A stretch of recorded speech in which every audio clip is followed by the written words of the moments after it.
Philippines. So she wears many hats, and she's one of our very senior leader who actively works on this issue of access to market. So Sister Olive, the stage is yours. Please welcome this lovely group that have joined from around the world. Okay, thank you, Janvi. In behalf of HomeNet International, the sample representation would like to extend a very warm greetings to all HomeNet International affiliates from Africa, Eastern Europe, Latin America, South Asia, and Southeast Asia, HNI Technical Working Committee members, regional coordinators, resource speakers, interpreters, WIGO, and friends. Today is the culminating activity of the 6-part webinar series on access to markets for home-based workers who are also HNI affiliates from the regions mentioned above. Access to market is a major component of HNI and its affiliate programs, projects, and activities whose economic undertakings played a major role in uplifting the lives of the sector. This concluding activity this evening is just the beginning of the much and more focused intervention on the needs of HNI affiliates in promoting the product produced by home-based workers. As we plan on how we can get together, help one another, and how we pull ourselves together towards attaining this very important component and enterprise formalization, and as we transition from informality to formality. We are not just leaders, advocates, but we are also entrepreneurs, aiming to build a social solidarity economy as an alternative pathway to sustainable development. Again, as I always did, to quote Helen Keller, alone we can do so little. Kita bisa bersama-sama bekerja sama dan kita bisa mencapai banyak sekali hal bersama-sama. Kita bisa pandemic crisis. Thank you. Let's be cooperative and productive as we listen to one another for this 2.5 hours tonight's access to market webinar. Welcome, mabuhay, and good day to everybody. Thank you. Thank you, Sister Olive, for this warm welcome, and you've not forgotten any one of us, so thank you for that. I just thought before we start, we'll have a very, very short introduction, and I'd request my sister Sarbani to actually project some of the very few slides that I've made. Just to mention that we are in the 6th webinar. You know, we had a 6-part series of webinars, which we thought we'll work on. We had one together last year, then each of the regions did their webinars, and now we are back together. I wanted to show the slide because we are very excited. We had our 23rd HNI Working Committee meeting on 31st of January 2023. And last 2 years, in fact, we worked very hard to organize home-based workers, which is locally, nationally, regionally, and as HNI, as globally. And I'm very happy to announce that on 31st January, a lot of new affiliates have also joined us, and we also joined by a new region. So earlier we had South Asia, Southeast Asia, Africa, and Latin America. And now we have Eastern Europe and Central Asia, also a region who's joined us. And I see a lot of our sisters from there, Sister Violeta, Sister Svetlana, Sister Liliana, Sister Dobrila, and I'm sure many more have also joined. Happy to announce that we have now 74 affiliates from 32 countries representing over 1 million home-based workers.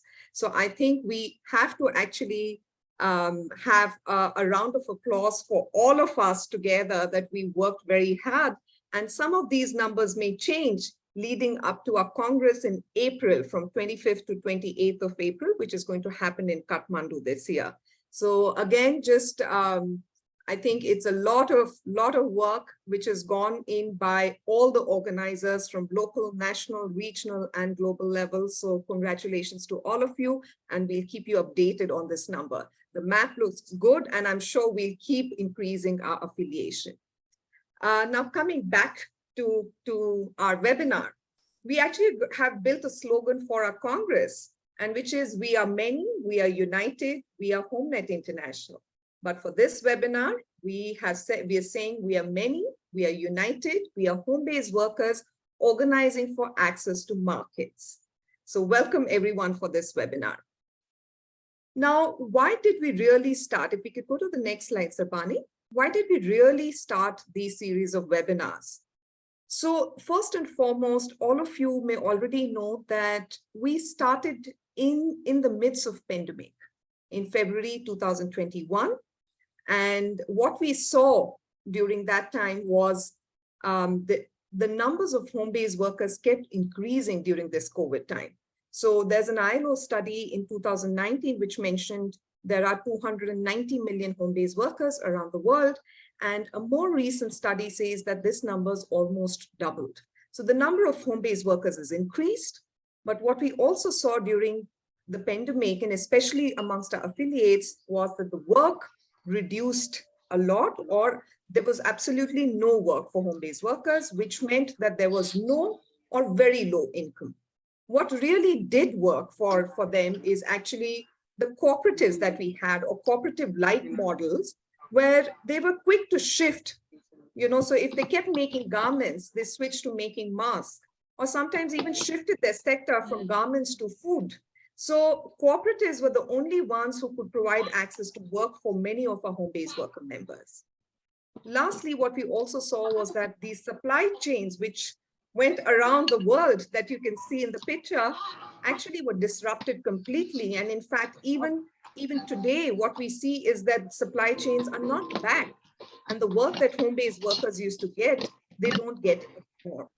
And the recovery that we see, there are many sectors who are recovering and recovering fast, but home-based worker sector actually is not recovering at the same pace.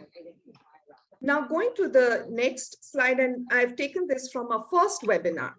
Sarbani, yes.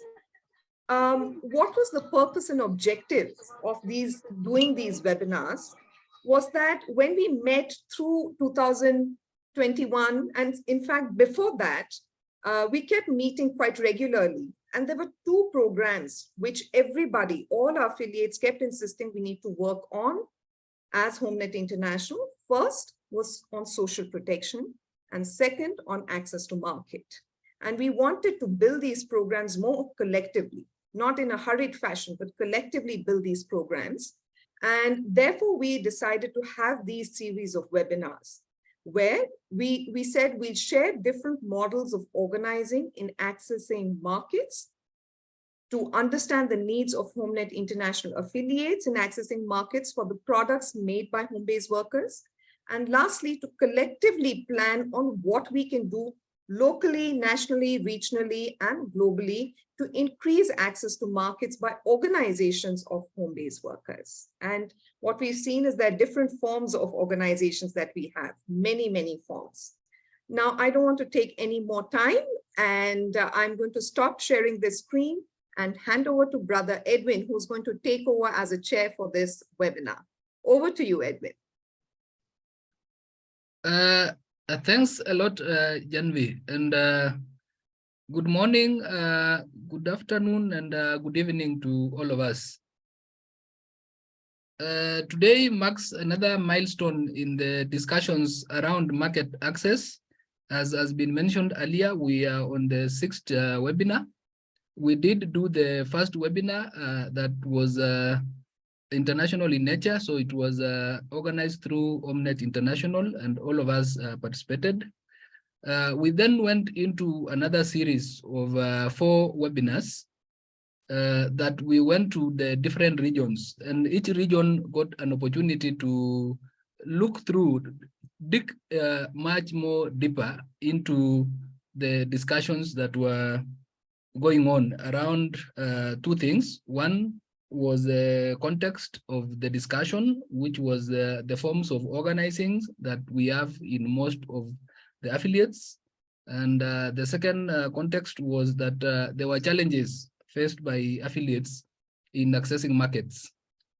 The other thing that was discussed at length in those regional webinars was what should be done to access markets issues by affiliates at 3 levels, nationally, regionally, and internationally. And today we converge again to listen through what we were able to gather from the different regions and possibly chart a way forward and see then what can be done at the HNI level, and then back to regions, and then back to the national organizations. We will listen to the 4 regions that were able to host the 4 webinars, but we will also listen to the 5th region by way of comments now that they didn't get an opportunity to do a webinar during that period. So we will begin with Latin America. We want to invite through Cotrado Alak Dilusa Kumares so that she can share on these 2 areas, the context and what should be done. Edilusa, are you in? Sorry, Edwin, actually, Ediliza has a health emergency in her family, so she's not there, but Laura is going to present on her behalf. Laura Morello, please. Okay, thanks a lot.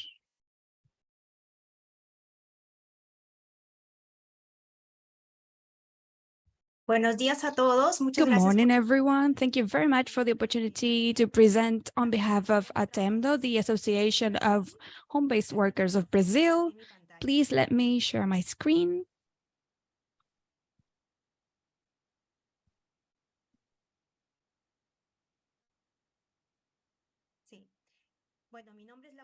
My name is Laura Morillo. I have been given support to Latin American organizations, and now I will speak on behalf of ATEMDO.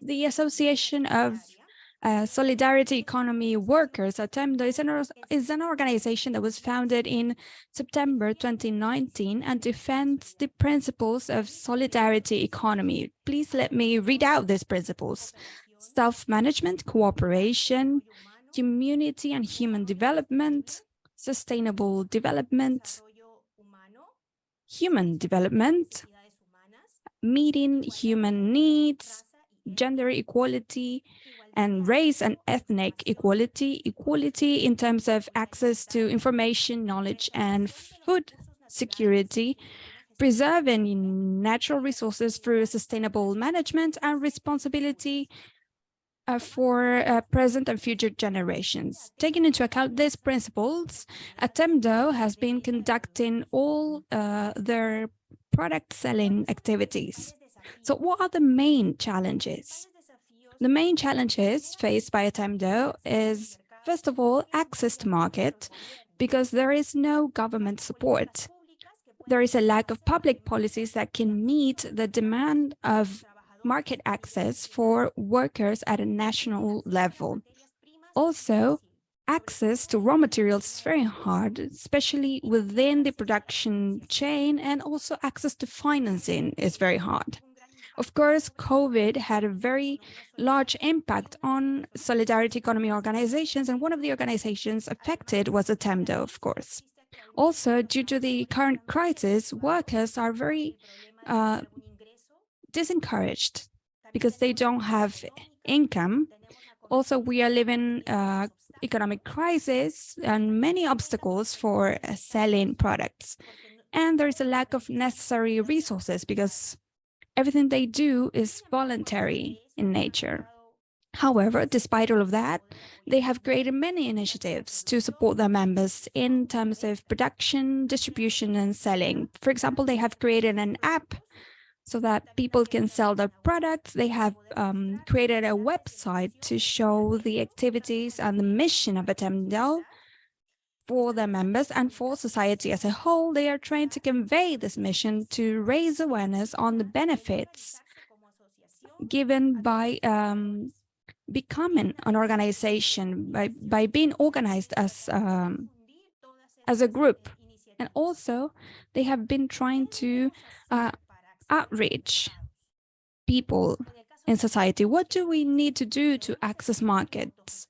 Atemdo says that they have to defend self-management and associated work without stopping fighting for the recognition of rights of workers who are part of solidarity economy realm. Also, we organize collectively, practicing solidarity in terms of purchasing raw material through collective purchases, network working, and that means practicing solidarity by all means, practicing fair trade, the rejection to child and slave labor, to defend a fair prices, and to have solidarity funds. So the first step to start working regionally and internationally would be to speak out about markets, but from this perspective, a perspective of being organized as workers, to have concrete goals, a plan in order to access those resources, to strengthen a collective methodology of trading, and also to provide support to workers who are starting out and to those who are already have been already working for some time. Also to raise awareness in society about the importance of collective work and the support for workers who make their own income. So to summarize all of this, what they are seeking is to have a union between organizations at a national, regional, and international levels to establish solidarity links so that organizations can benefit from one another, from experiences from other regions. They could learn from successful experiences in other regions as well. So that would be the experience of Atemdo in the region. Thank you very much. Thanks a lot, Laura. That was the experiences as narrated through Atemdo. Atemdo is one of the organizations in Contrato Alac from Brazil. Now we have, I think Patricia from Chile would like to make also a few comments on the same. Patricia, are you in? Gracias. Buenos días, buenas tardes, buenas noches. Thank you. Good morning, good afternoon, good evening, wherever you are in the world. Esteemed colleagues, first of all, I believe that to have a general context in the ways of organizations and the challenges that our organizations face. I think that first of all, we should give context to our economic model. There is absolutely nothing. We have no access to anything if we are not clear on the neoliberal economic model that has no economic justice, no social justice. So for all home-based workers, there is no economic justice at all.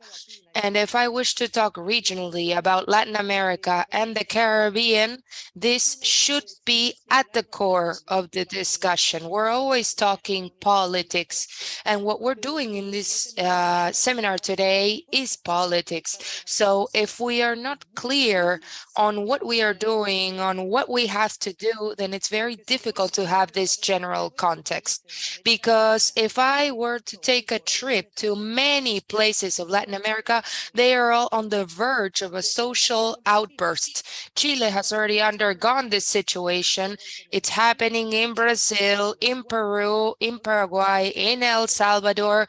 So, comrades, I believe that having a general context, it's not possible. I believe that we need to have more firm standards. We need to have a more clear vision on the reality, on the political issues that we have in our regions, in our countries.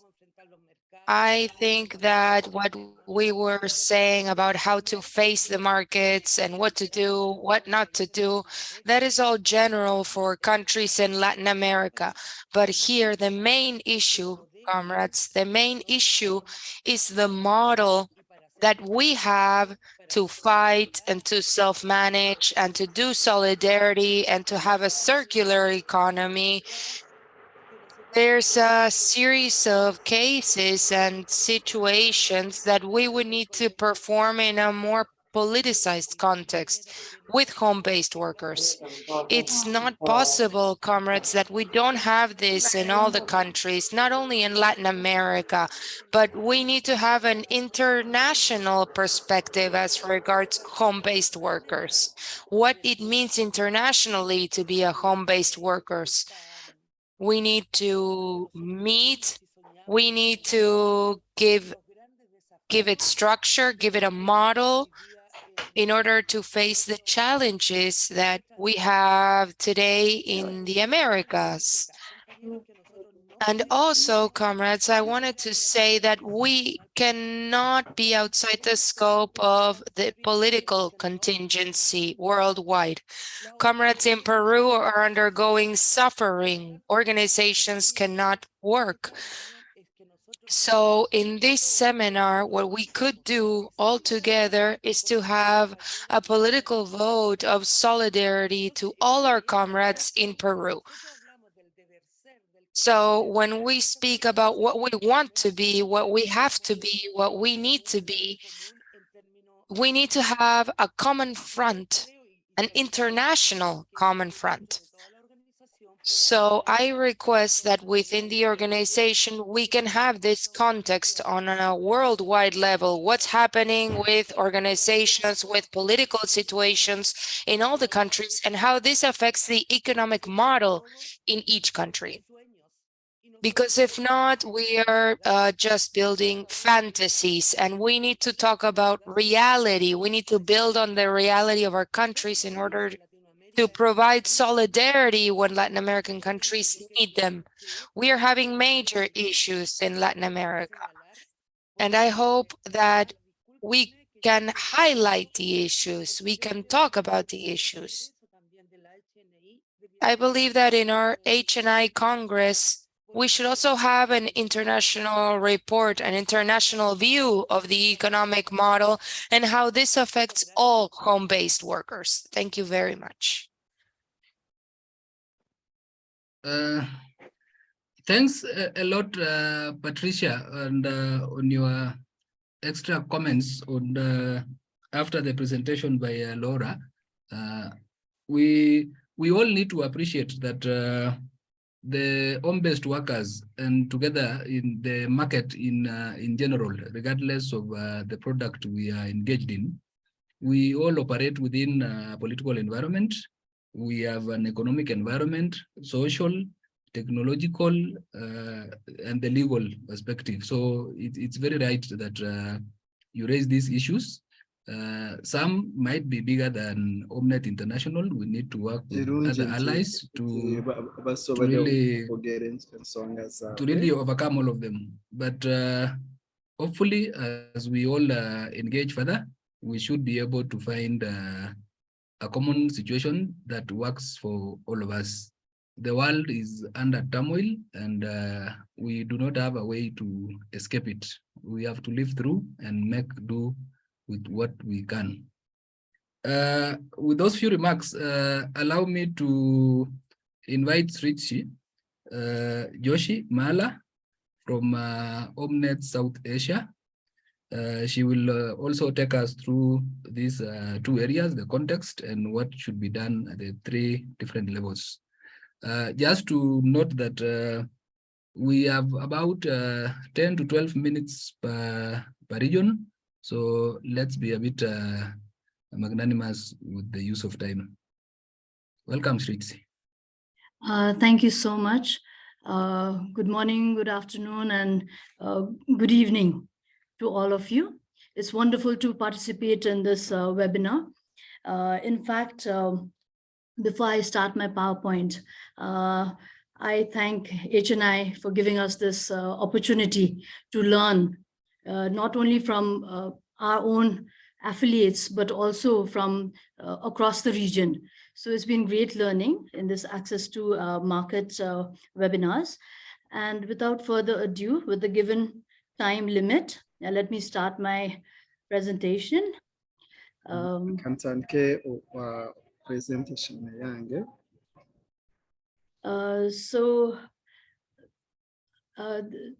First, before starting, I would like to show you where we are located, the HomeNet South Asia. We are a regional network and we have 62 member organizations, our affiliates as we call them, and we have 1.2 million home-based workers in our region. We were founded in 2000 and we are the first and only network for home-based workers. So the different forms of organizing within our region, and even before starting the slideshow, I should have actually said, we had the opportunity of physically meeting during our Congress in October 2022, where we could have panel discussions among our enterprise affiliates and learn from each other. So this is an outcome of that as well as the webinars. So we have trade unions in the region, we have cooperatives, and we have producer-owned company. So these are the main three types of organizing that we do in South Asia. Similarly, the challenges faced by our affiliates has been limited or no access to digital space and technology and device.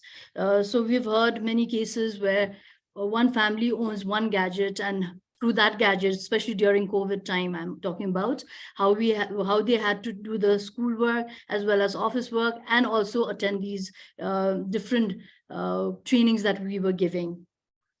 Similarly, the limited digital literacy among our affiliates, and the COVID pandemic restrictions to access raw materials and markets physically. There were limited or no resources. There was no working capital as such.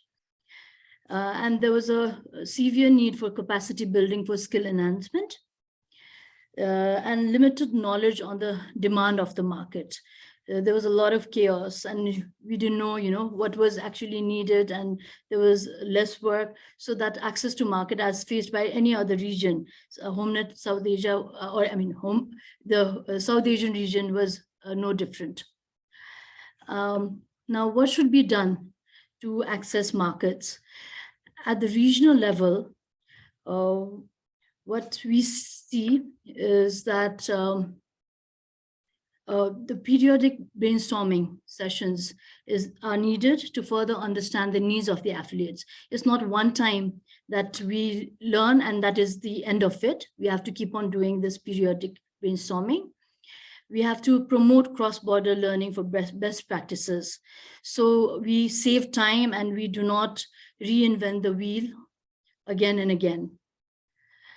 We have to partner with like-minded organizations to bridge the digital divide by providing the following: online trainings to capacitate their digital literacy, access to existing online resources, the technical know-how, hands-on training to reach online market.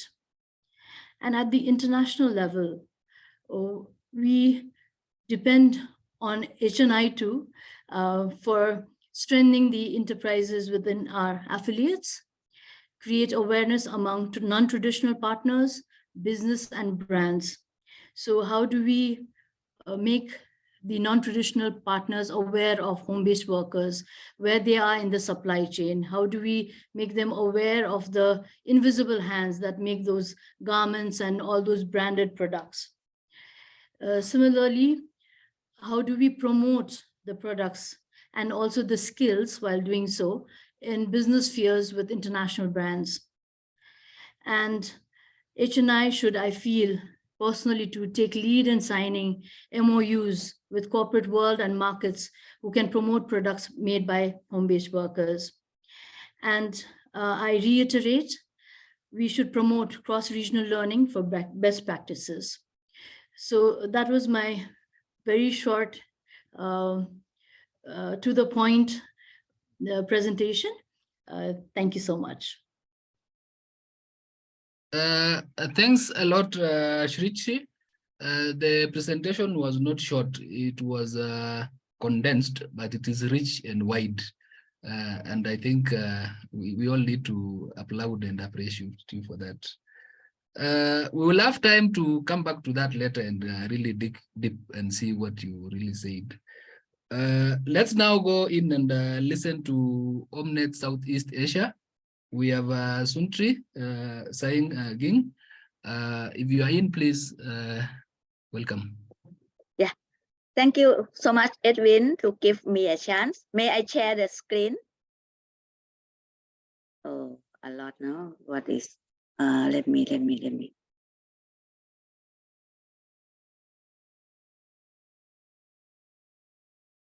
Can you see it now? How to? I want to like Expand make it. the screen. Yeah, There's that is the thing that I would like to do. At the bottom, where you have your, where you have percentages next to it. There's this cup type thing. I know, but the thing is like how to call it? Something is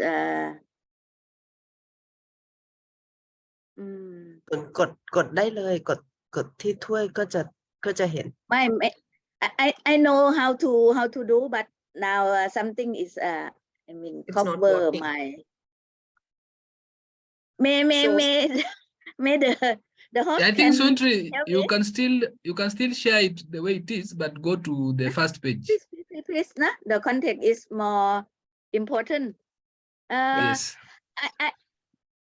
I will share two things. Now, first is about the challenges that HomeNet Southeast Asia affiliate face, like the obstacle to make it success in access to market.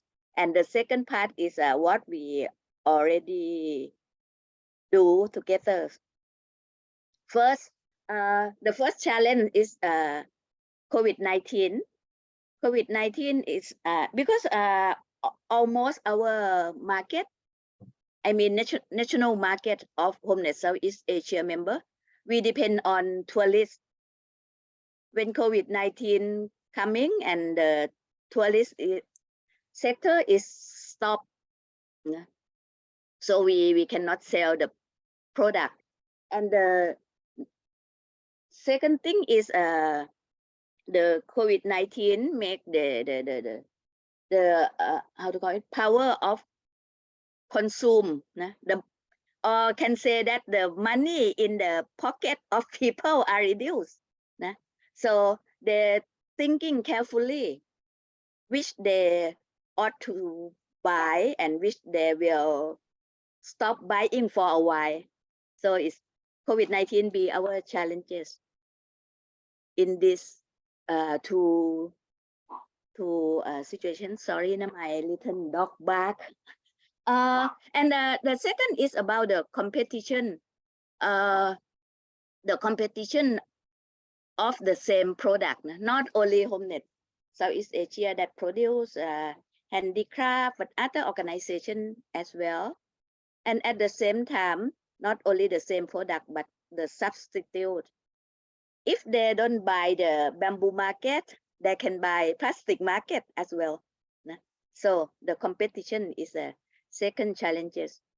The third is about pricing. It's not easy when we try to balance between fair payment for our producer and the price that easy to sell. If we reduce the price for selling it easy, it means that sometimes it affect to the fair payment of our producers. The third thing is the attraction of our products. New design, how it will suit to the modern life of people, how it can adjust to the style of young generation, not so traditional and look like 100 years ago, and the young generation don't want to be seen in such a situation. And how to catch up the new trend of consuming, like how to adapt our product to be environment friendly, how our product will more in the trend of saving the world or healthcare, that people how to say, people would like to consume this kind of product. And at the same time, the new channel of marketing, like e-commerce, online marketing, platform marketing, is our challenges as well. It very, how to say, it's very more and more after COVID, that the new channel of marketing is important. And the new channel of marketing like this, in fact, it will help us in terms of promotion our product, and at the same time how we do like adjust or improve our payment method to suit for the e-commerce marketing. That is the situation that we found like challenges. And the thing that I would like to say that these challenges is echo during we organize our access to market webinar in August, on 20th of August last year, and echo in many time, many meeting that we meet each other. And the thing that we as HomeNet Southeast Asia try to do or start to do it to improve our access to market. At the national level, all 6 countries do trainings for members about online marketing, make our like support the new technology and also the new knowledge for our members to start, and after that all 6 countries start to do online marketing, especially at the national level. More or less, some are just start, some are look good already, but we start this. And at regional level, we agree together that we will have the web page, even the Facebook, that be the regional one to promote the product of 6 country, show the products pictures and link to each country page directly. If people come in and interesting to get more information or to buy the product, they can go directly, link directly to the country level. And at the same time, we are thinking of other things as well, like is it will a chance or not to organize the regional exhibition or regional bazaars, sometimes once a year, like this. And thinking of support each other in terms of like Thailand receive the product from each country, show and selling the product of our sister organization in our own channel, like in our exhibition, in our shop, like this. And when we talk of what we would like to see at international level, our HomeNet Southeast Asia always thinking that we ought to have a web page that not do direct selling, but promote and give information of all products of our affiliate from every region. Let the world know what kind of product that we have, what kind of product that we can produce for them. That is the thing that we thinking of. And I would like to end with the picture of at least two country that already and say that run the web page and the Facebook for selling their product on like marketing. I mean, how to call it? E-commerce. This is for the page of HomeNet Thailand. This also the detail of HomeNet Thailand. We call ourselves HomeNet Thailand brand. And this is the page of HomeNet Philippines. They call their page Purple Market. The meaning is the selling the product of women's producers. So I will stop here. And I think Punsap, Olive, Titin, many who join here still have more information, more things to talk with all of you. Please keep them to have time perhaps at the end. I mean the next session perhaps. Thank you. I will end it here. Okay, thanks, Suntri. And sorry, technical challenge with your laptop. Most of us really wanted to see, not just get to hear from you, but we hope that part of these presentations you will share them after this so that it can be circulated to the participants. We're also glad that after this we have a session of about 10 minutes or 20 to listen to everybody else on what is happening. So I want to invite Jemima Nyakongo from HomeNet Africa to also share on what we learned through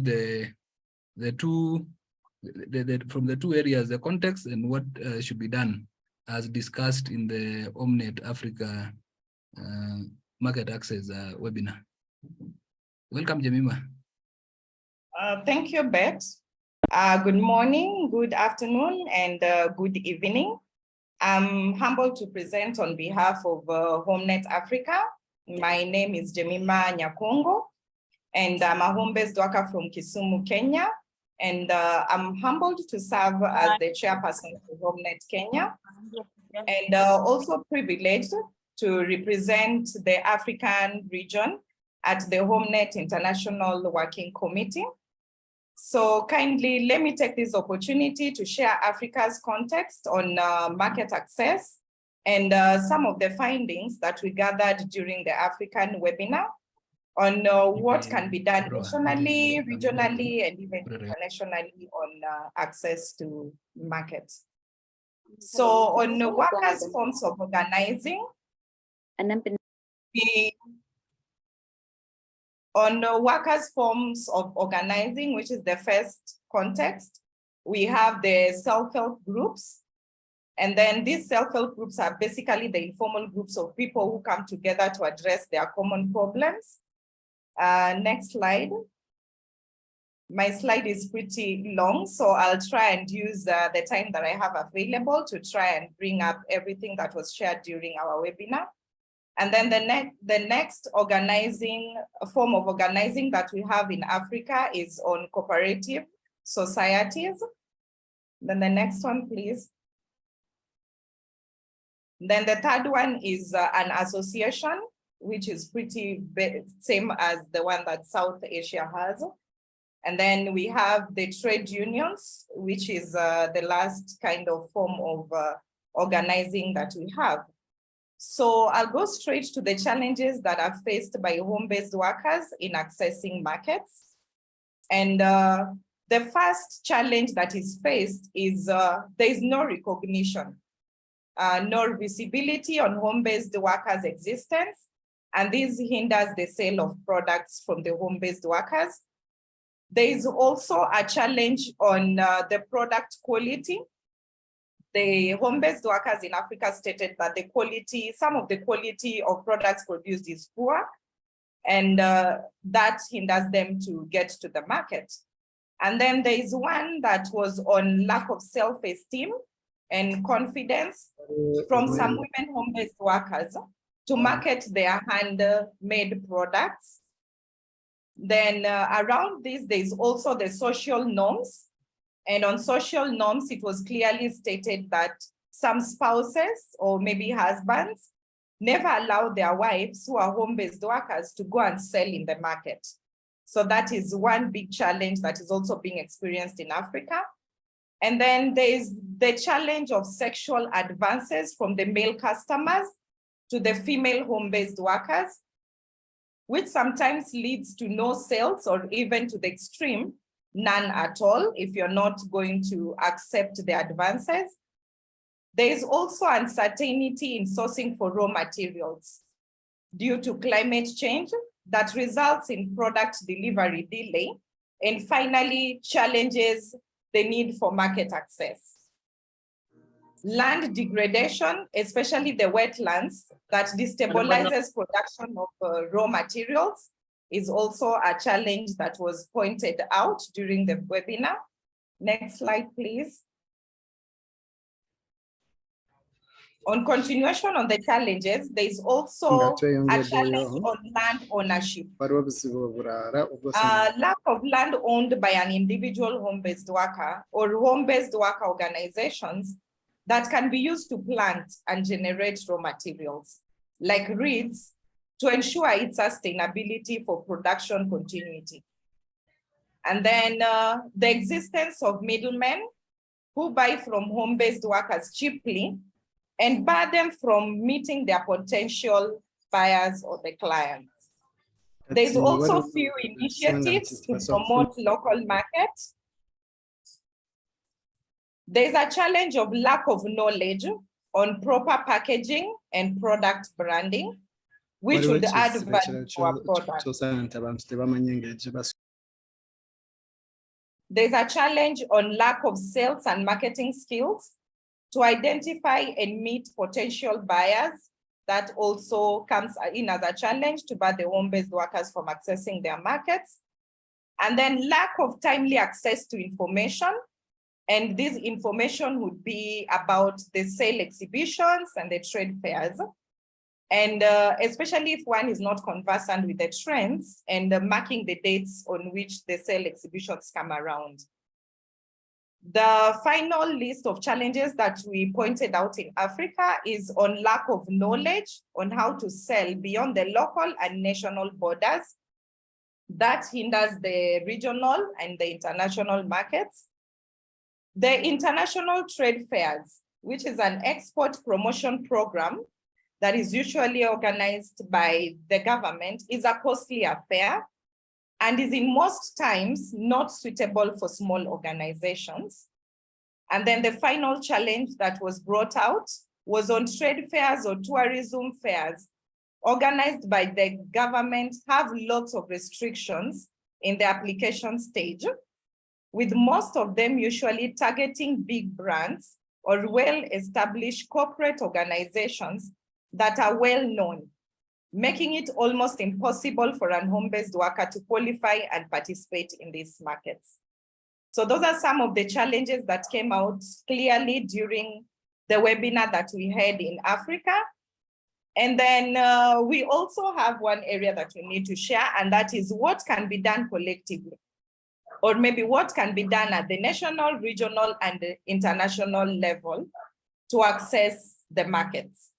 So you realize in all these three markets, there are some that can be done collectively. And this is what came out from Africa region. And the first collective action that can be done is on continuous push for visibility and recognition of home-based workers and their products internationally. There's need for that visibility.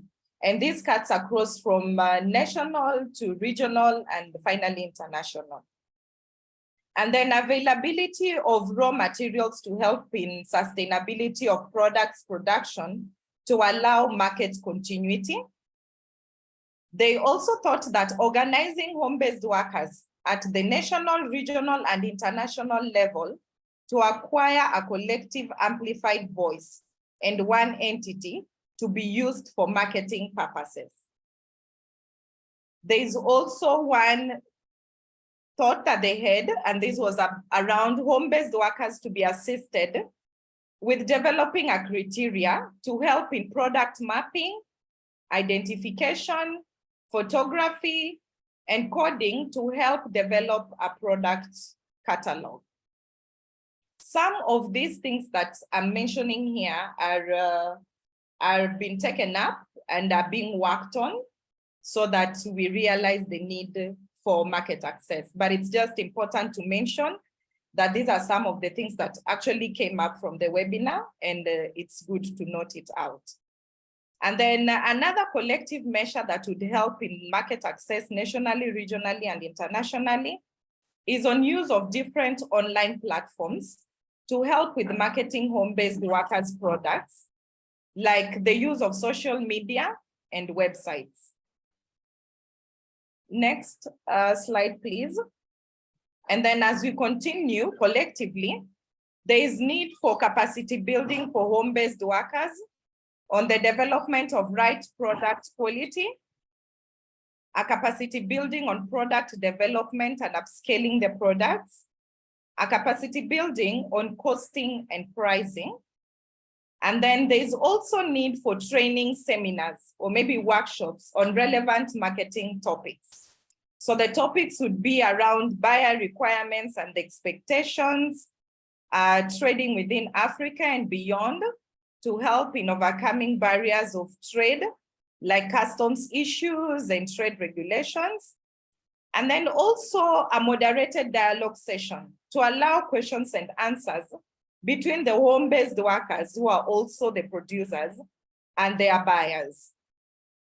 There's also need for sales and marketing skills for the home-based workers to meet and identify their potential buyers. Next, please. There's also the need to urge or maybe assist home-based workers to brand their products with a tag written handmade, as it's attractive in all markets.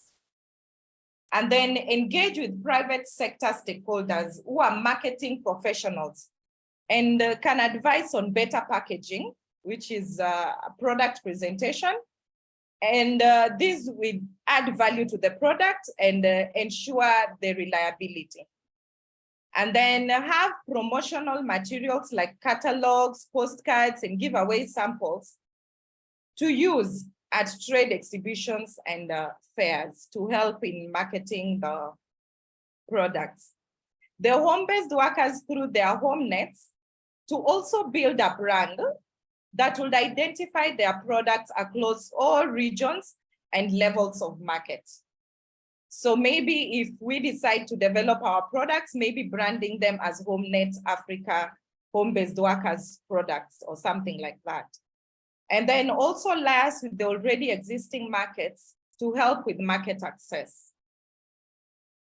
To develop and manage home-based workers focused exhibitions that can become a one-stop event for buyers to centrally source from the best producers in the country, region, and internationally, and participate under one brand, which will also help with creating exposure to the market. And then there's also the need of a story behind a product. This story adds value to selling it, considering a wide range, skillfully handcrafted products that would fuse the national, regional, cultural heritage with contemporary design ideas. So those are some of the collective ideas that came up on what we can do nationally, regionally, and internationally. And then there are others that were pointed out that would only work on the different levels.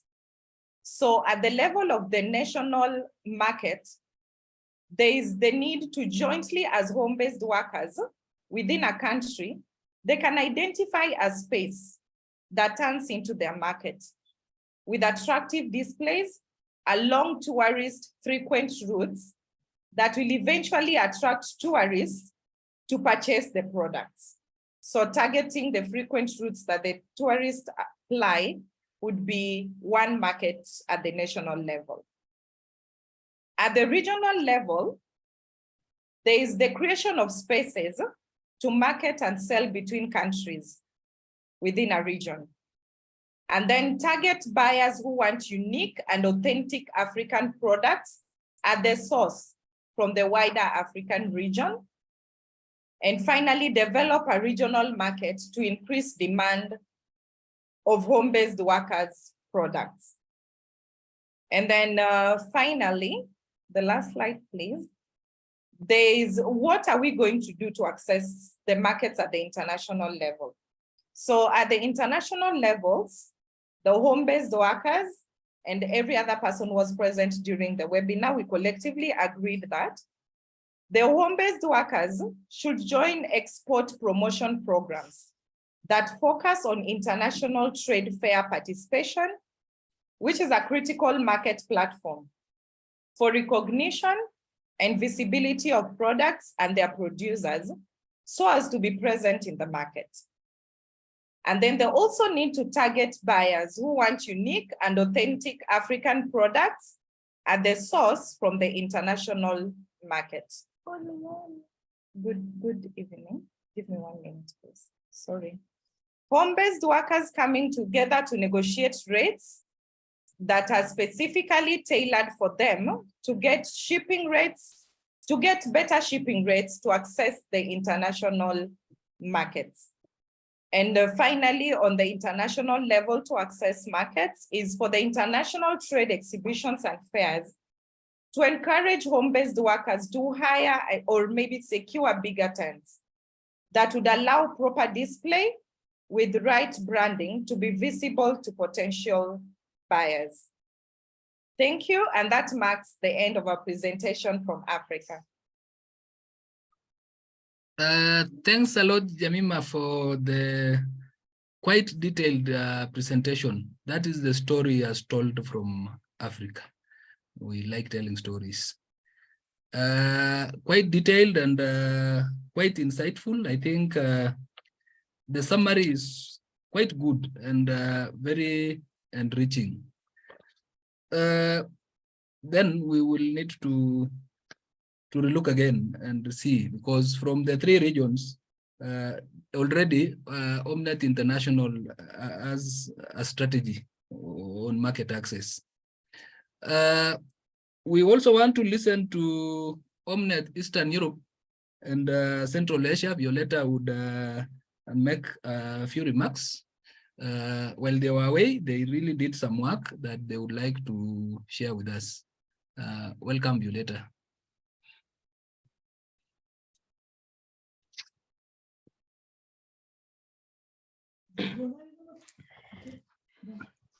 Здравствуй, Едвин. Здравствуйте все. Hello, Edwin. Hello, all. I greet you all from the Eastern Europe and Central Asia.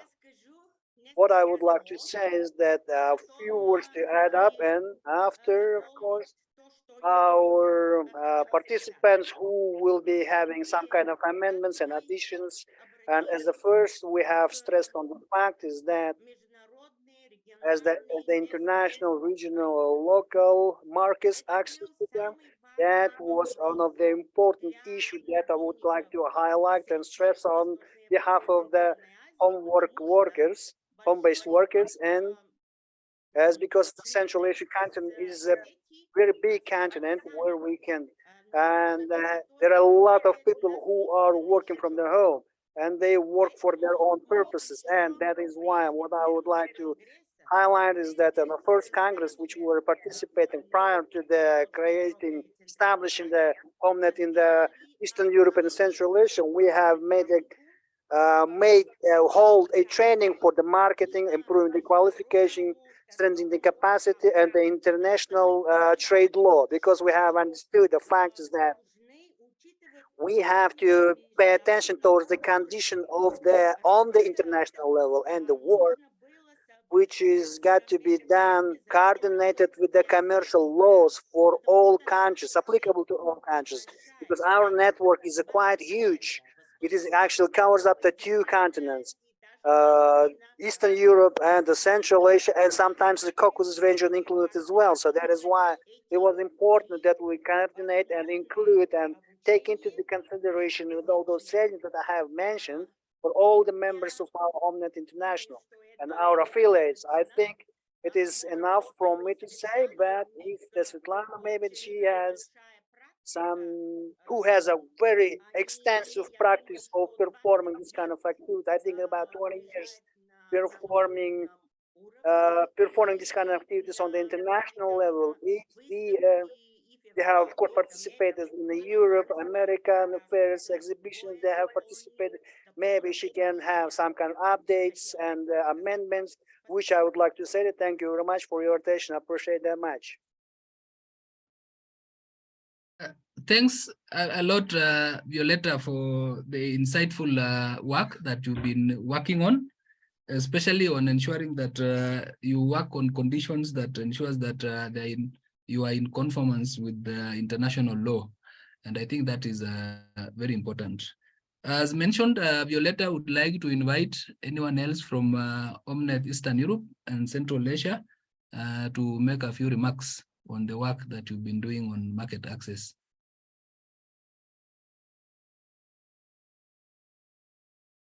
Anyone would like to? Svetlana.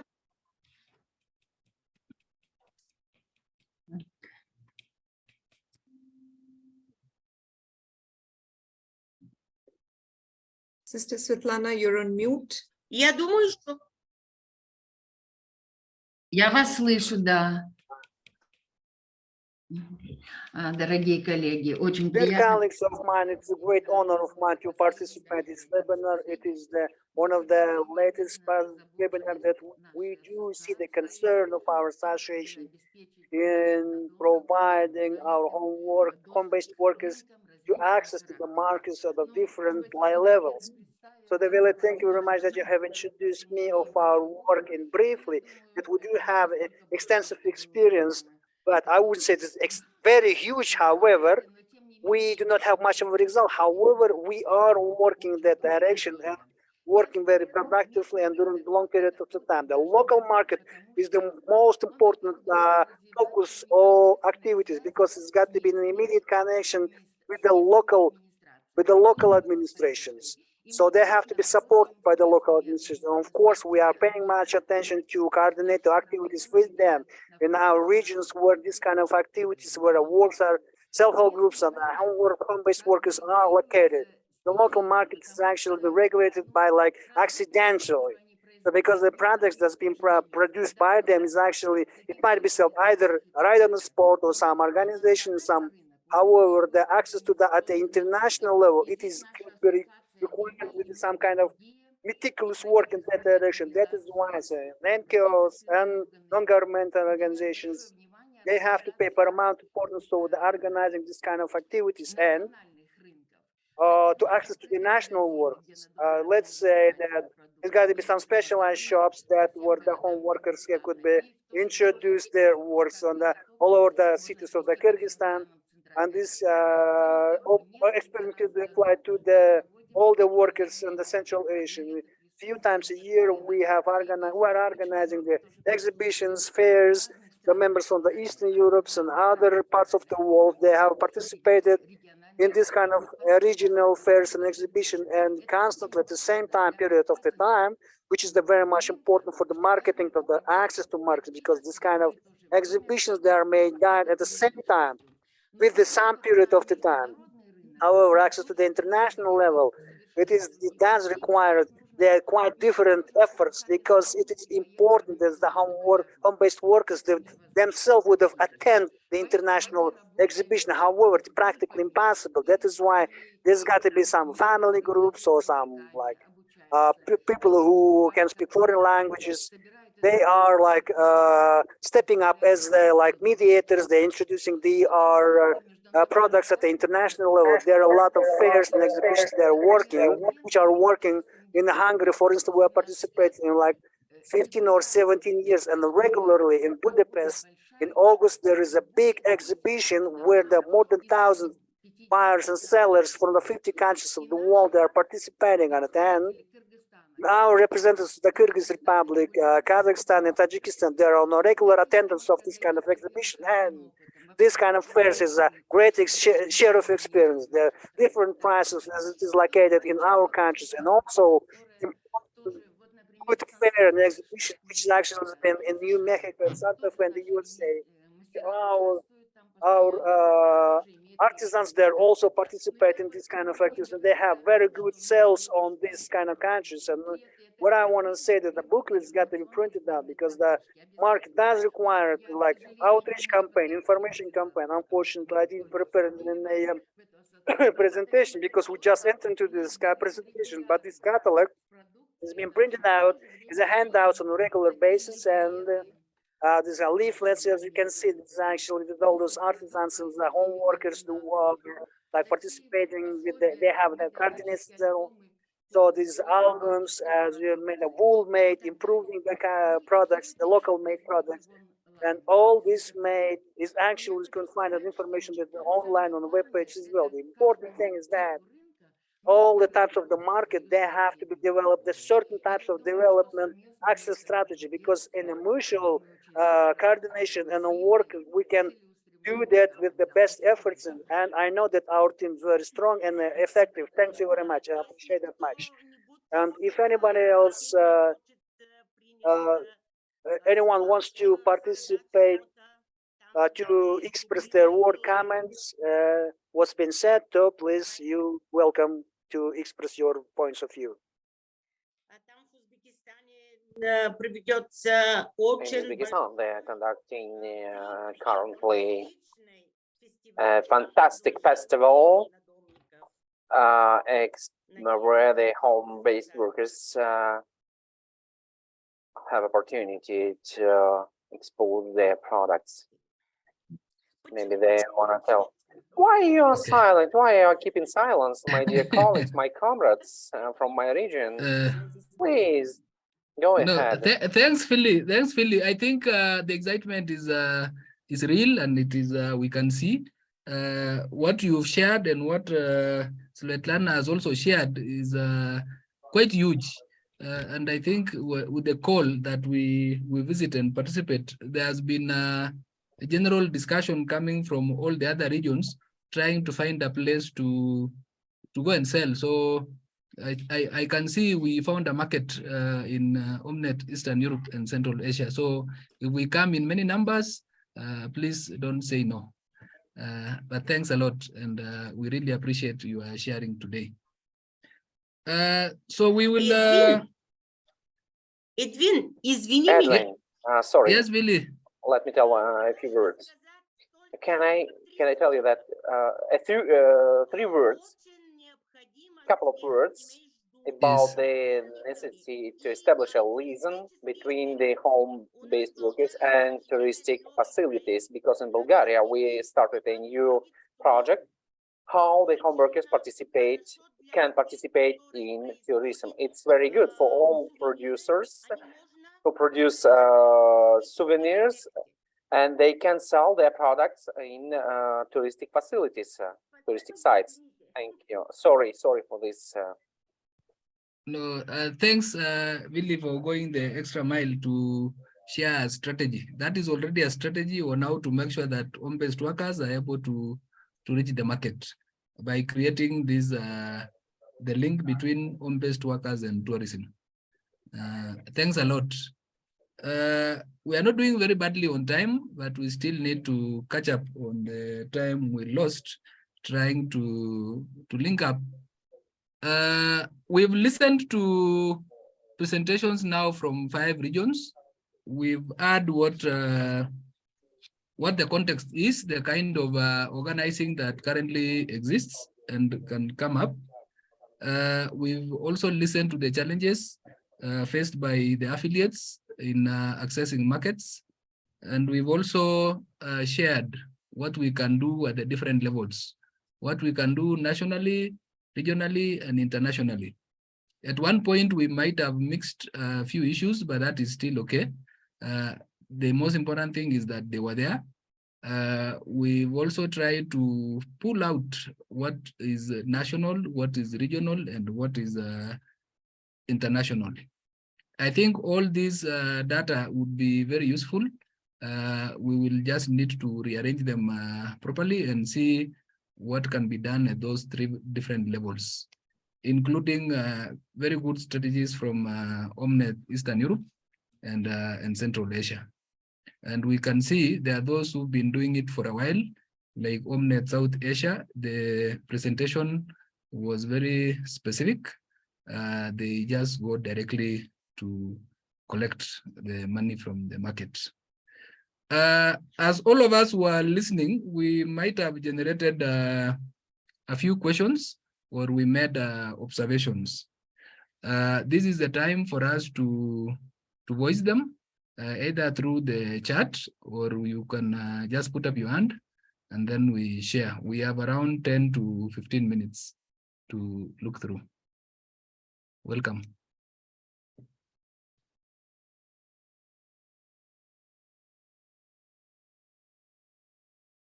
Those who didn't have a chance to speak before, we give you priority to comment.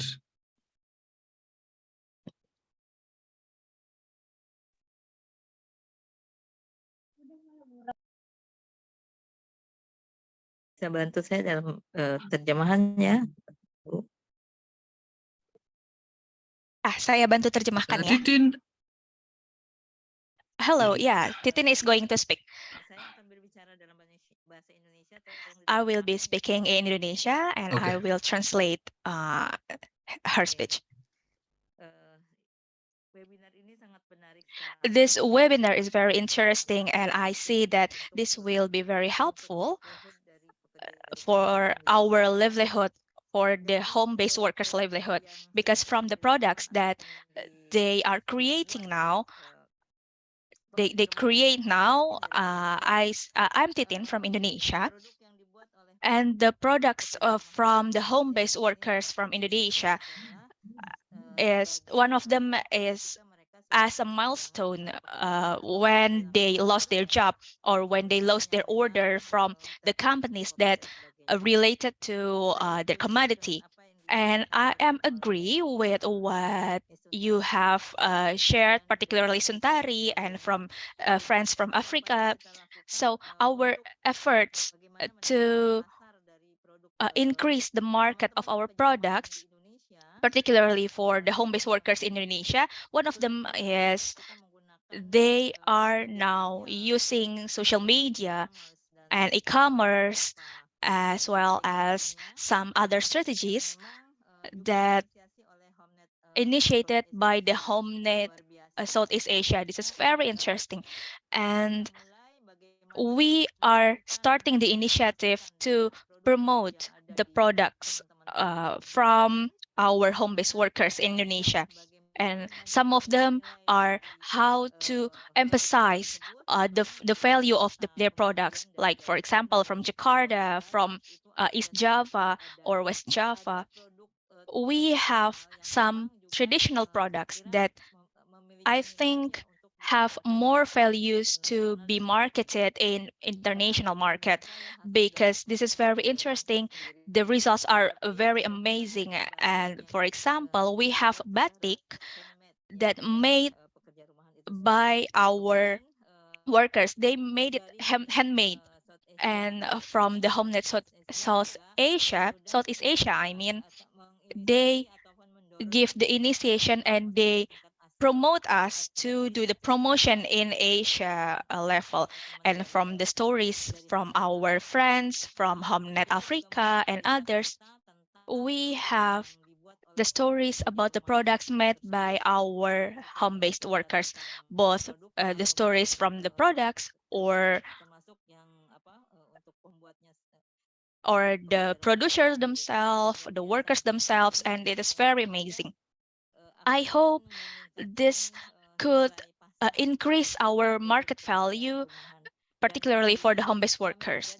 And I hope that they can always try to sell their products through the exhibition and other trade fair or something, because in national and regional level, the government has given us the support to sell that, because and this is we appreciate this so much because it feels like we are being supported. I think that's it from me. Thank you very much. Thanks a lot, Titin. It's nice to note that social media and e-commerce is now one of those areas that the home-based workers around Indonesia have opted to look into. As we continue with these discussions, we also have those who want to speak and those who are sharing on the chat. And just before Tatiana speaks, then after that, Gwasi, maybe. Asmara Rabji says that we need to create a database of home-based workers and their products so that it's easier to know. And alongside the same comment, Sofia Tribino mentions that we need to see where we can get strategies at the international level to connect home-based workers to raw materials across regions. Possibly there would be a product being produced in, let's say, Southeast Asia, and it's being produced in Africa or the other way around. Then we need to see how to link the two. Tatiana, you go in first, then Gwazi. Welcome.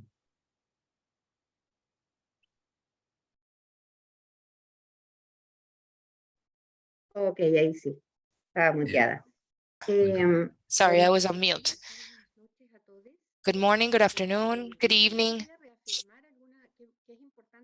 I just wanted to reaffirm some ideas that are truly important that I saw within the presentations of some of our comrades.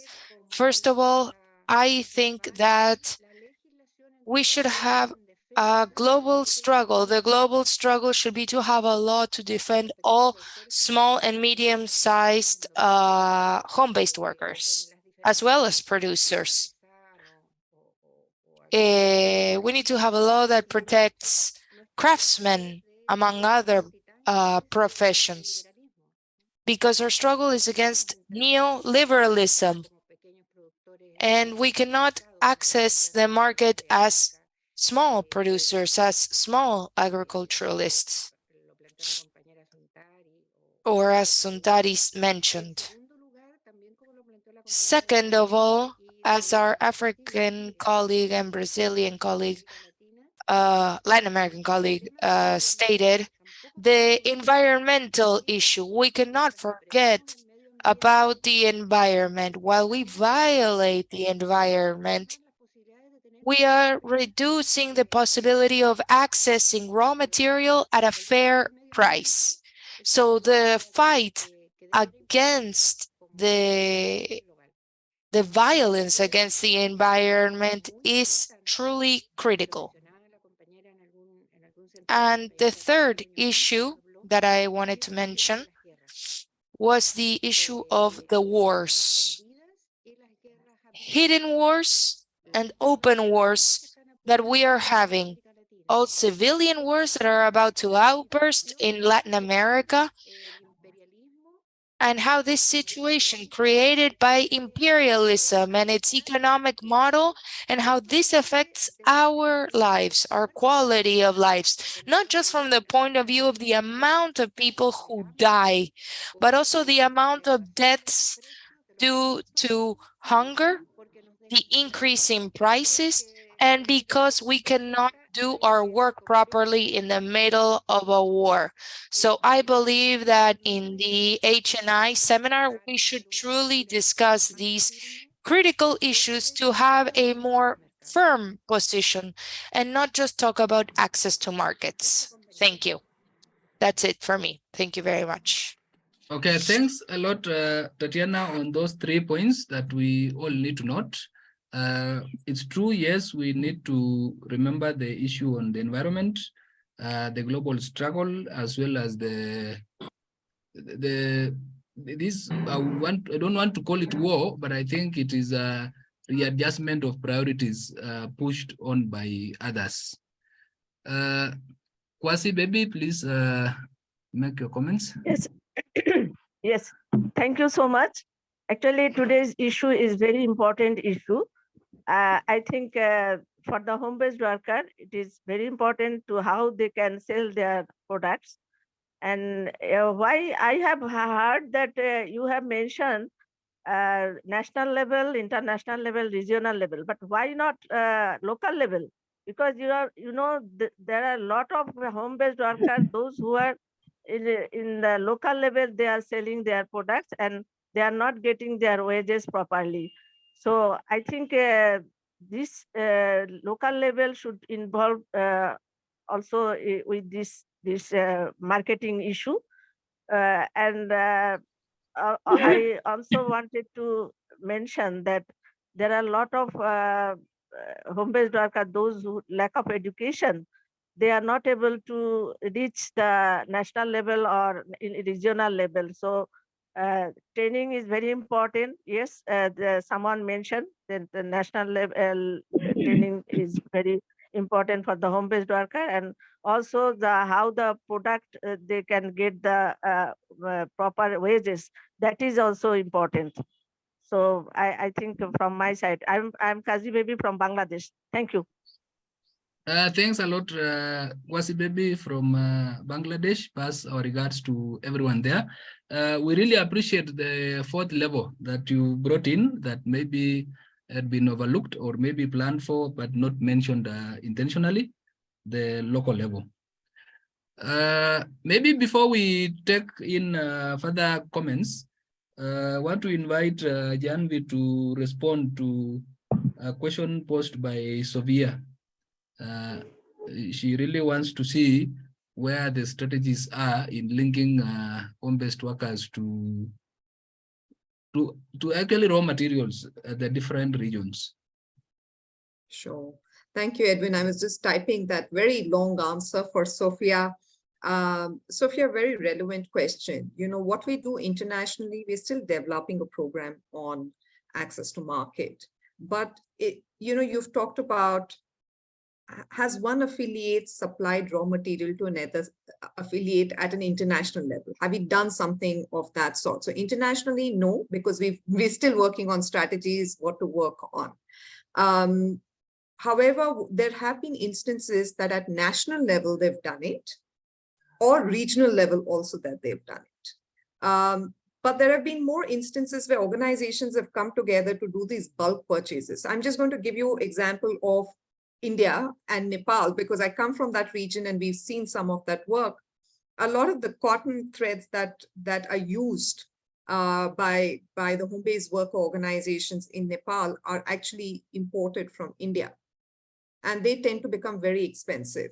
So, there have been facilitation process by affiliates in India for Nepal, or organizations coming together and doing bulk purchases from other country. But, this clear thing about one affiliate supplying for another one hasn't happened. And also because they make finished products. So say, for example, cotton products are made in India and Nepal, and they're different, right? But the thread is actually not made by home-based workers primarily. So there's difference, and we will look into this aspect for global level. But as of now, we do not have anything at global level on this. Edwin, if you may allow, I'd also like to respond to just what Patricia had also mentioned and Tatiana had also mentioned. Just to mention that since we started, there has been some work on social protection, access to market, and social and solidarity economy. That's the third aspect. And that is social and solidarity economy also is an alternate model that we are saying that, this new liberal system doesn't work for us. And pandemic showed that to all of us. And also right now, the civil wars, you said hidden, and other wars that are going on. So we are trying to say that doesn't work for the masses. And we have alternate models which are functioning on the ground.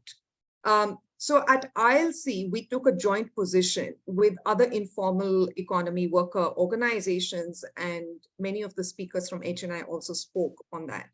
We are also working with ILO on different spaces, where can we advocate? But I take your suggestion that advocacy has to be a big part of this work. It can't be just access to market, but we'll definitely take that point in. But also we're doing, say, for example, at national level now, some of the organizations are taking it back, like in Philippines, also in Brazil, saying, how can we have a policy on SSC, which includes, these models of, say, which works for home-based workers, for craftspeople and all of that. I think Suntri also has a hand raised, and regionally also they're working. It's a big agenda for Southeast Asia, and we can take it as a global advocacy issue too.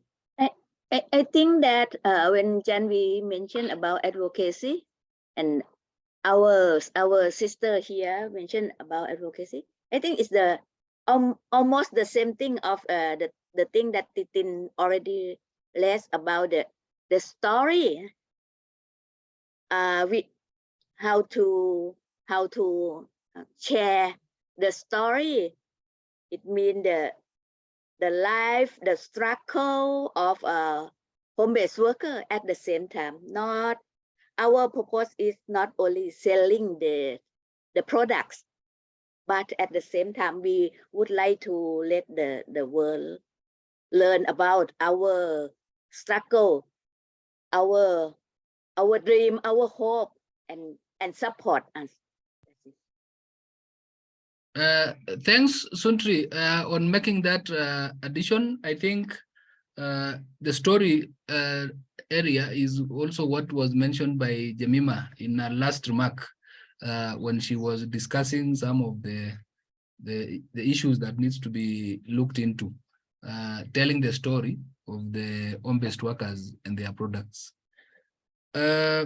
I think we can move on from here. We've had a number of responses and concerns and clarifications, and there's one message that came in that says, I think in every region there is a need to study on the supply chain of raw materials and other inputs in the production of home-based workers products, and also the marketing strategies like bartering.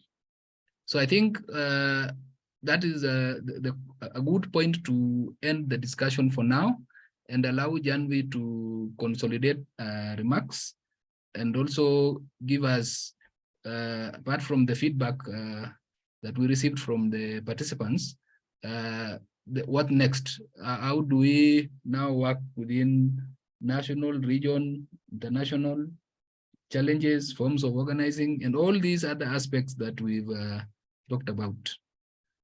Welcome, Janvi. Thanks a lot, Brother Edwin. Very difficult to actually summarize all the discussion we've had, because it's been a very rich discussion. But I also feel, I think Edwin touched upon it, that it also talks a lot about the organization form, the region that they're coming from, and the context. Say, for example, Edwin pointed out, South Asia quickly talked about how to access regional markets and all of that, because they have a long experience on all of this work. If you see, Africa is an emerging region, and we had very specific suggestions from national, local, national, regional, and global level. From Eastern Europe, Central Asia also, they had the high level advice on how can we really sell our products at a global level. Sister Patricia from Latin America talked about, the political context and bringing it back. The economic structures are not independent of the political ones. So, I think that's why this discussion has been extremely, extremely rich. I think also just to mention that Southeast Asia also touched upon very specifics, but also comes with a lot of experience on online marketing and the work that they're doing to actually make their products visible. So I think excellent suggestion, and which has come from all these regions. I'm not going to summarize everything, but I've put some key points. And the first one is that political context is important to understand, to work on the economic models. So let's not forget that. I also urge, within our own organizations, now we have 74 affiliates, and it is 32 countries. I think more and more our affiliates come out and educate us about the context of their own countries, about the political situation, about the economic models. I think that's where we can align together. So I think that's also very important that affiliates come together and present that. The second is that we need to work globally with non-traditional partners. You know, this had come from South Asia, with brands, non-traditional partners. We should identify and work more with them. There was a suggestion on that regional organizations in HNI need to work together from Southeast Asia. We need to work together. You know, they talked about that. South Asia also said that. Then, you know, there was a suggestion that came from Kazi Baby Ji. What about no local? You know, Africa talked about national level work, because actually a lot of work, the sales really happen there at national level, because, you know, unfortunately, we're not able to sell so much at global level. So how are we going to work? And this is where I think the regional organizations and global organizations need to support affiliates to actually create impact at local and national level. The other, you know, discussion point was, you know, how do you adapt to new markets and trends, and identifying new channels of marketing is also important. Again, something which came from Southeast Asia and Africa. The next point of discussion was around, you know, need to work on multiple issues simultaneously. It's not just access to market, right? Recognition of home-based workers. Jemima mentioned that's the key point. They're not recognized as workers. The fact that we need to work on climate change along with access to market. You know, the advocacy aspect of work cannot be delinked from access to market. So we need to work on multiple issues simultaneously. Then working on access to markets globally is resource intensive and is a complex process. You know, that has come from Eastern Europe and also South Asia, that, you know, it's not very simple. So let's see that, you know, what I try to do in the next slide is look at what are the broad areas of work that we could identify. And the first and foremost is organizing, right? When we say we cannot delink, our core and work is organizing, and everything else comes around it. So organizing is key. Jemima talked about different forms of organizations, and we have a very, very rich discussions that we've held in the last 2 years around forms of organizing. And I think we need to have many more on this, and also learn from each other on different forms of organizing. I actually, you know, talk about sometimes, like I said, we don't know, we come from different contexts. In say South Asia, we call our social and solidarity economy models as cooperatives and producer-owned companies. And whenever, you know, I used to talk to Jemima and Betty, and they used to keep talking about CBOs. And I tried to check with Edwin about, you know, CBOs, community-based organizations. What I understand is they work a lot on housing issues and, you know, access to basic services, but why access to market? He said, no, that doesn't work like that. It's actually, you know, like self-help groups who come together as CBOs. So I think we have very different models which are working very well in different regions, and we need to share more about it. The second, I think this is the core piece that we have, is about capacity building. Capacity building at different levels, and we need to get this piece right. Learning from each other, from affiliates, exchanges that we can do, but also very specific capacity building suggestions that we received were moderated sessions on, say, quality control, on customs, on sales and marketing. So we need to build skills. And how do we do it at different levels? I think that's something that we need to look at. Again, visibility is something which we talked a lot about. How do we, you know, Asma Ravji in the comments has talked about, we need to build a catalog of all the products or the nature of products made by our affiliates. Suntri talked about how they are, you know, the 6 countries, how they're building it up on the website. And she's discussed how at global level can we do that? How can we populate that? You know, a web page showing different products made by, say, Atendo, and link it to their website and provide contact details of the organization. So make the products more visible. Visibility, the other suggestion which we got was again very resource intensive. We need a lot of funds for that, but something which came across many regions is go for these physical global exhibitions. They're very expensive. I worry if we'll ever have that, but this is a suggestion which came from many regions. We have to look at some of these global exhibitions and how we can make our products visible and also sell there. The other aspect was all around networking. How do we find new partners, different partners, thought partners, and how do we network with these organizations at a global level? And the last piece, but also one of the most important, how do we really also keep advocacy as a centerpiece in all this work, be it around social and solidarity economy or laws at country level? We have to look at different aspects of it, but keep that at the center of all our discussions. I'll go to the next slide on how do we go forward on this. These are different pieces, but I had a suggestion if we can, go back and form a small committee and actually take in all this feedback, which we've received in 6 sessions, and especially in this particular session. We draft a program, but also identify priority of activities in that, and also the resources available. Let's be realistic, we may not be able to do it all. But what we can do is say, these are priorities, and this is something that we can start off immediately. We may not require a lot of resources for many activities. So let's start doing that. Then we also build a mechanism on implementation, give a few suggestions, and then we share it with our affiliates on how we would want to build this program. So this is something that we had built, but now I'm going to pause, and maybe we don't have much time. So any burning suggestion, if you have, we could take it in. Otherwise, we follow this process and get back to you.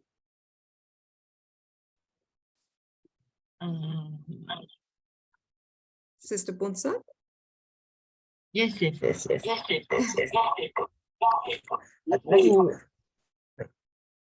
I think this is very important issues, and it's a big issue for us because in terms of economic, it's very important. And as we talk about economic and access to market, we have to think about also break-even point. So for me, I think this issue is very important, and we are not just discuss or only document, because it's need more work, need more implementation than this. We are different. This is when I listen to each of the region presentation, it's found out that we are different, and we need to summarize, and as you said, that we need to identify priorities. For example, when Jemima talk about African region, this is very detailed, and how you go from the detailed issues like a raw material issue into international market. This is not easy. So for me, myself, we need to invest on this. We need to ask really marketing expert to help and to push, because there are many layers that we need to work in terms of the capacity building or even the business model that we really need, which is not we cannot do at the regional or international level, because they are different between local level. But we need I really want to say that we need the marketing expert. Otherwise, we will not move from only note all this issue. I understand that if you work on business issue, you see this is not the new issue. This is what we know. But how we move on from this is very important, and how can HomeNet International play a key role to support and to make us move from this issue, because this is very important issue of the home-based workers. Huh? So I suggest that which in HomeNet International and within the working committee need to discuss more on this. Otherwise, we spend a lot of time and a lot of money to discuss and to work, but what should be our next step? That really support our members. Agree, Punsab. Completely agree on all points taken, very valid ones. And this has been one of the issues that home-based worker organizations have worked for several years. It's not new, like you mentioned. Country contexts are very different. You know, global sales are very different from local and national sales. And we need to really focus on all of these aspects while we are building the program. And maybe, you know, some of the activities that we do are more light touch and national level activities like capacity building, you know, get an expert to speak, but at national level have more detail, like quality control is so local. It can't be a global level workshop on quality control, right? So I think we need to really focus on this and what are global activities. So we'll get back to you, have much more discussion within HNI Working Committee and get back to you. We have one other hand of, I'm sorry, I don't know how to pronounce your name. Bunsum from HomeNet Lao. From HomeNet Lao. Lovely to see you here. Yes, please. Bunsum, do you want to say something? You're on mute.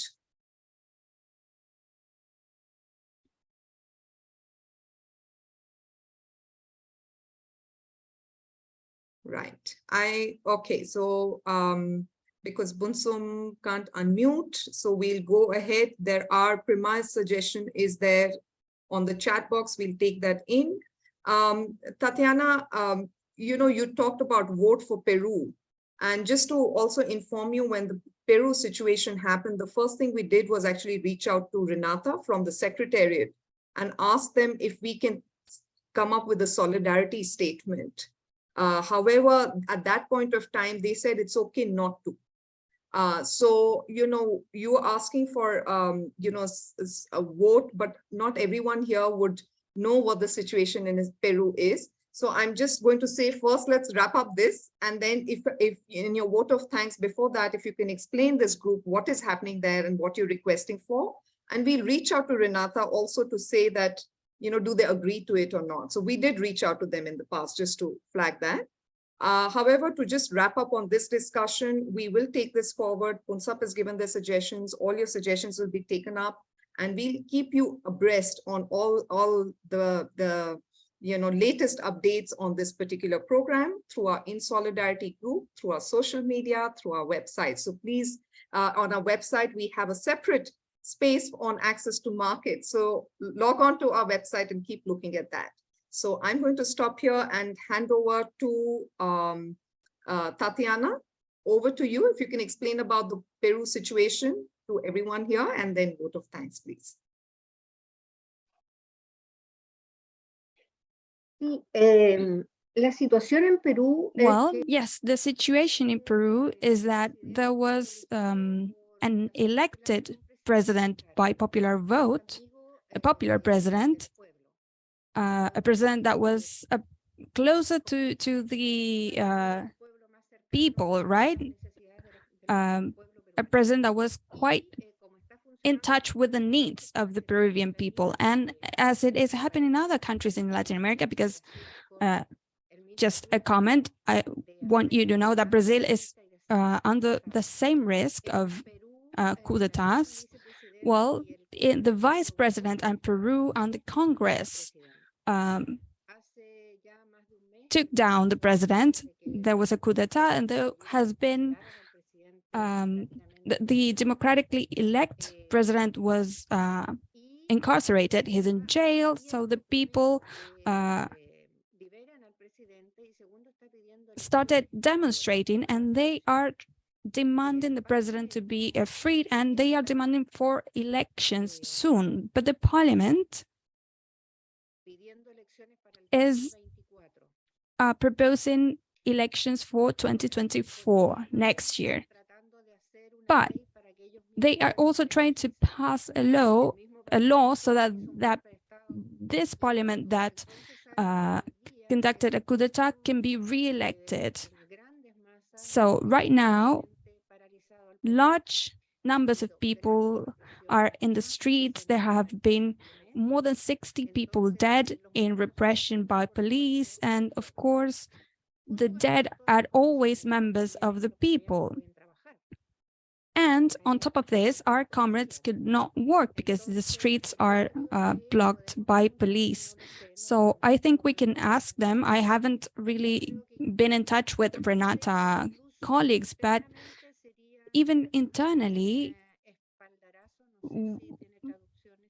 this would be very important as a way of support, right? To send them at least a message to our colleagues in Renata, and if they want to make this public and share them with the broader audience, that's good as well. But they have to know that we are in solidarity with them. I don't know if we can go directly to the vote of thanks, or if you want to say anything else. Sure, Tatiana, just saying that, can we take up this issue separately. We did have a solidarity statement for Ukraine also in the past, and we could do that. But can we separately work together from HNI and Potrado Alag and check with Renata and come up with a solidarity statement if we can? So we also take it up at working committee, where Patricia is also part of. So let's take that, and if I think we time's up, but thank you for sharing the situation. And I think we all need to know the context of where our affiliates are coming from. So thanks a lot, Tatiana, for letting us know. But now we will have to end this program. So our sister Tatiana from Chile is going to give a vote of thanks. Over to you.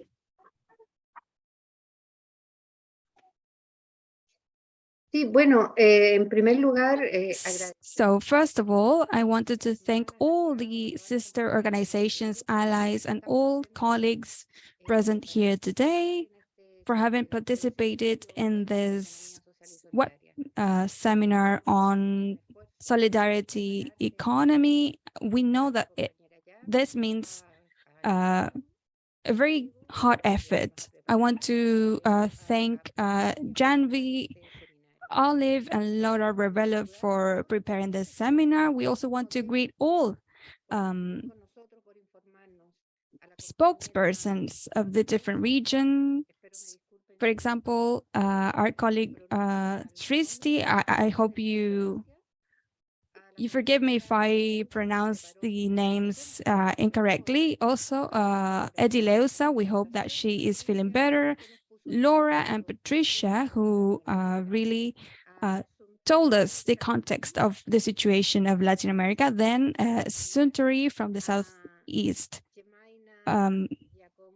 Asia region, Jemima from Africa, Violeta from Central Europe and Asia and Central Asia. Welcome once again to HNI.